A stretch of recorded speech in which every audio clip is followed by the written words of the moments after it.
يعطيكم ألف عافية. وصفتنا لليوم إن شاء الله رح تكون خبز التوست. رح نعمل مع بعض خبز بعجينة قطنية رائعة. في أكثر من وصفة لخبز التوست، بس اليوم رح تكون وصفتي الأولى معكم، وفي الأيام الجاية رح أنزل أكثر من فيديو بالوصفة. اليوم رح نشتغل بعجينة، أكثر عجينة أنا بحبها لخبز التوست. وصفة ممتعة وشهية، تابعوها معي للأخير. تعالوا نشوف طريقة العمل. في البداية هون رح نحضر للعجينة. رح نحتاج كاس ونص من الحليب، طبعا عنا هون الحليب لازم يكون دافي. رح نحتاج كمان هون معلقة كبيرة من الخميرة. عجينة خبز التوست هي عجينة حلوة، فعشان هيك رح نحط هون 3 ملاعق كبار من السكر. ورح نحتاج كمان بالوصفة هاي بيضة، طبعا عنا البيض لازم يكون بدرجة حرارة الغرفة. مع البيض هون رح أحط معلقة صغيرة من الخل الأبيض. الخل عشان البيض وبيعطي هشاشة للعجينة. هلا هون بحركهم كثير منيح مع بعض، بتركهم 10 دقائق حتى تفور الخميرة. لازم نتأكد عنا إنه الخميرة فارت قبل ما ننزل الطحين. بالنسبة للطحين هون رح نحتاج 4 كاسات من الطحين. في البداية رح أحط هون 3 كاسات وربع. كمية الطحين الباقية رح أحطها على مراحل حسب حاجة العجين. رح نحتاج آخر إشي معلقة صغيرة من الملح. بهيك عندي مكونات العجينة صارت جاهزة. هلا هون بعجنهم كثير منيح مع بعض. نستمر في العجن حتى تتشكل معنا عجينة طرية.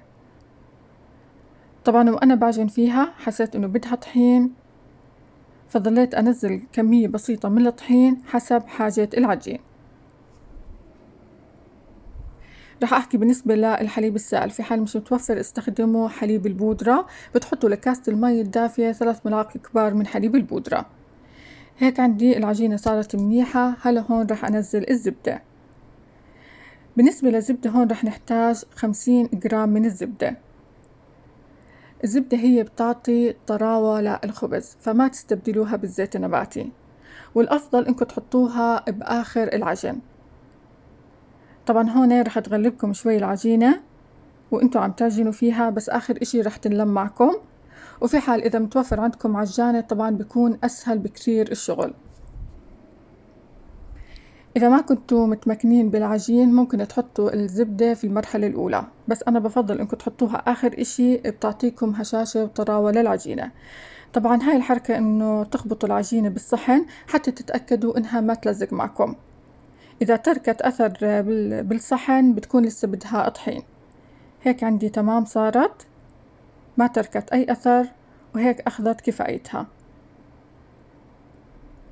هلا هون بلمها، بحطها بصحن نظيف، بغطيها، بتركها ترتاح ساعة. لازم تتركوها ساعة بعديها بتشتغلوا فيها. هون لازم نغطيها حتى ما ينشف معنا وجه العجينة. وهيك عندي العجينة بعد ما ارتاحت معي ساعة، ما شاء الله عجينة قطنية رائعة. طبعا العجينة القطنية من الحليب السائل اللي احنا استخدمناه، ومن الزبدة كمان، ومن الخل الأبيض اللي احنا حطيناه بالمكونات. طبعا الخل ما تستغنوا عنه بأي وصفة عجين. بالنسبة لي شخصيا دائما بحب أحطه مع العجينة، بيعطيها هشاشة رائعة. راح أحكي ملاحظة هون. طبعا بالنسبة لطريقة التشكيل، يا أما بتشكلوها بالعجينة كاملة، يعني بتمسكوا العجينة بتفردوها وبتشكلوها، يا أما بتقطعوها مثل ما أنا راح أعمل هون. قطعتها لأربع أقسام. راح أخذ كل قسم وأشكله على شكل دائرة. بعديها بغطي العجين، بتركه يرتاح مدة 5 دقائق، وبعديها ببلش أشكل فيه. راح أورجيكم القالب اللي أنا استخدمته. طبعا هو قالب خاص لخبز التوست، أكيد ممكن تستخدموا أي قالب متوفر عندكم، بس أهم شي لازم تدهنوا القالب بكمية منيحة من الزيت النباتي. وفي حال كان القالب يلزق معكم افرشوه بورق الزبدة. هيك عندي طبعا أنا القالب دهنته منيح من الأسفل والأطراف بالزيت النباتي. طريقة التشكيل هون طريقة جدا بسيطة. في حال استخدمتوا العجينة كاملة بتعملوها بنفس طريقة التشكيل. طبعا هون أنا فردتها، راح أثني الأطراف وراح ألفها من هون. طبعا على شكل رول بتلفوها وبتشدوا على العجينة حتى تكون معكم العجينة متماسكة من جوا. وأهم شي لازم تسكروا الطرف الأخير. هيك عندي جاهزة. هلا هون بحطها بالقالب.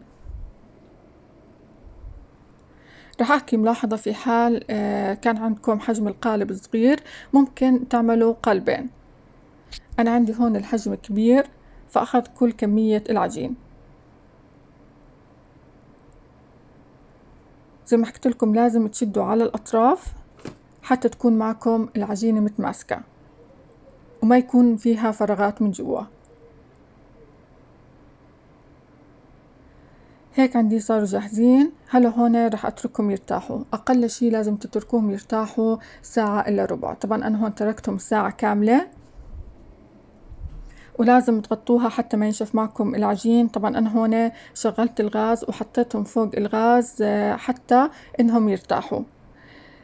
هيك عندي بعد ما ارتاحت العجينة، عجينة بجد رائعة. طبعا هون قبل ما ادخلهم الفرن رح ادهن الوجه بالزبدة. الزبدة بتعطي طراوة للوجه وبتعطي كمان لون تحميرة حلو. رح احكي عن الفرن، رح يكون عنا على درجة حرارة 180. المدة اخذ مني 40 دقيقة. طبعا انتو بعد النص ساعة لازم تكشفوا عليها وتشوفوها، لانه فرن عن فرن بيختلف، فلازم تتأكدوا منها. وأول ما تطلعوها من الفرن على طول اقلبوها. وهون أنا رح أتركها تبرد بدرجة حرارة المطبخ. بعدها رح أقطعها، رح أتركها تبرد هون مدة ساعتين. أقل شي لازم تتركوها تبرد مدة ساعتين، بعدها بتقطعوها. لو قطعتوها وهي سخنة بتغلبكم كثير بالتقطيع. طبعا أنا هون لفيتها في قطعة قماش خاصة للمطبخ حتى ما تنشف، وهيك عندي صارت جاهزة. في البداية هون أنا قطعتها بالسكينة المنشار، بس الأحسن إنكم تقطعوها بالسكينة العادية. ما شاء الله الخبز وريحته بجد أكثر من شهية. زي ما حكيت لكم في وصفات كثير لخبز التوست، إن شاء الله في الأيام الجاية رح أنزل لكم إياها. رح أعمل خبز توست من غير بيض، ورح أعمل إن شاء الله خبز توست بالطحين القمح. بالنسبة لطريقة الاحتفاظ فيه، بتحطوها بأكياس خاصة لتغليف الطعام،